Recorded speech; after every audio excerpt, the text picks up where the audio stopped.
La nuit, le désert, les projecteurs. Non, ce n'est pas Sakhir, Abu Dhabi ou Jeddah, mais Losail. Bienvenue au Qatar. Bonjour à tous et bienvenue dans ce nouveau podcast Un œil dans le rétro, consacré aujourd'hui au circuit de Losail.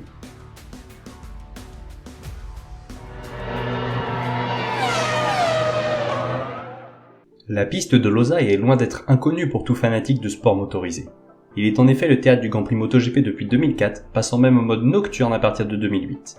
Après la démultiplication des pistes du Golfe arabique, difficile d'imaginer le Qatar sans son propre rendez-vous. Côté tracé, place est faite aux longues courbes, majoritairement à droite, entrecoupées d'une interminable ligne droite de départ. À la première sortie des Formule 1 en 2021, les pilotes découvrent un bitume incroyablement lisse et très poussiéreux.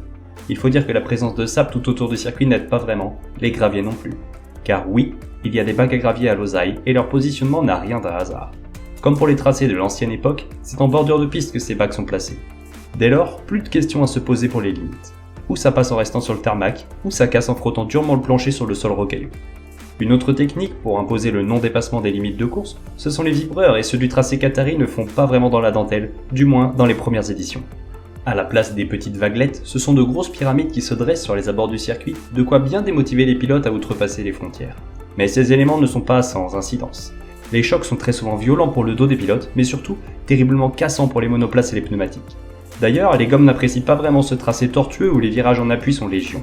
Ainsi, en 2023, après l'unique séance d'essai, les qualifications et la course sprint, Pirelli se montre très inquiet.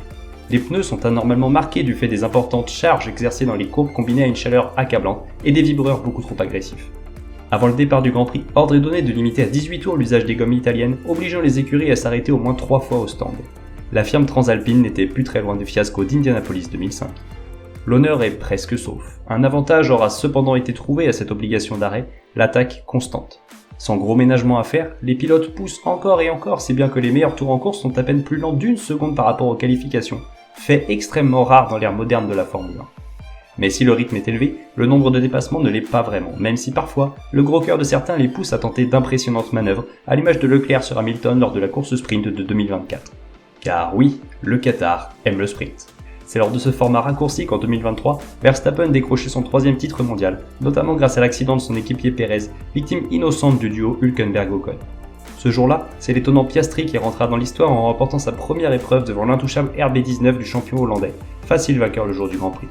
L'incertitude pneumatique et la chaleur extrême nous offrent finalement plus de spectacles et de batailles qu'escomptés, à condition que la piste soit dégagée.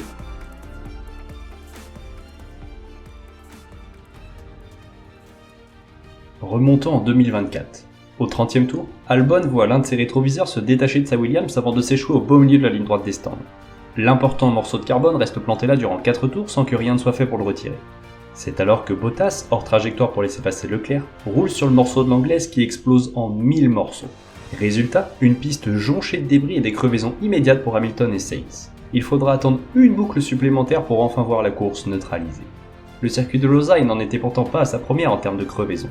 Lors de la première édition, ce ne sont pas moins de 4 crevaisons durant la course qui viendront semer la pagaille dans le peloton.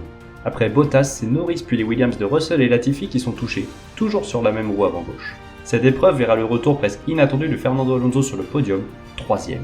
L'Espagnol aura eu fort à faire pour résister au retour de Pérez dans les derniers kilomètres, bien aidé par la voiture de sécurité virtuelle.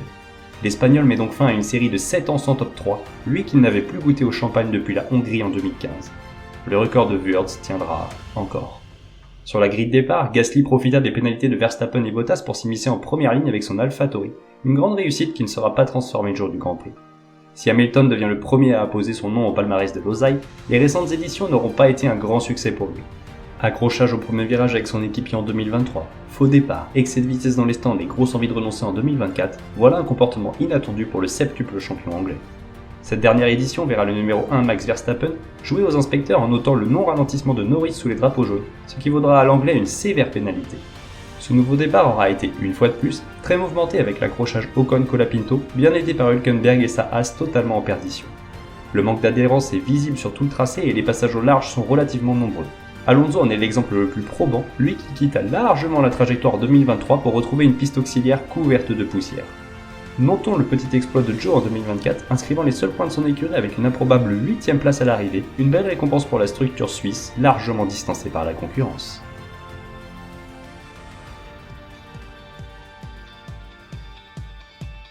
Si l'arrivée du Qatar au calendrier a fait bondir les critiques politiques, ce Grand Prix n'a pas vraiment déçu, notamment grâce à un tracé particulièrement complexe et agressif pour les pneus.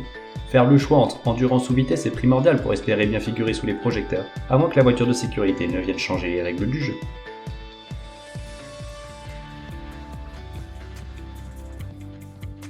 Si le circuit de Losail devait se résumer en quelques chiffres, nous pourrions dire qu'il a été présent au calendrier de la Formule 1 en 2021, puis de 2023 à aujourd'hui. Les pilotes parcourent 57 tours de cette piste donc de 5,419 km, dont le meilleur temps en qualification a été établi par Lewis Hamilton en 2021 en 1 minute 20 secondes et 827 millièmes, alors que c'est Max Verstappen qui, toujours en 2021, a réalisé le meilleur tour en course en 1 minute 23 secondes et 196 millièmes.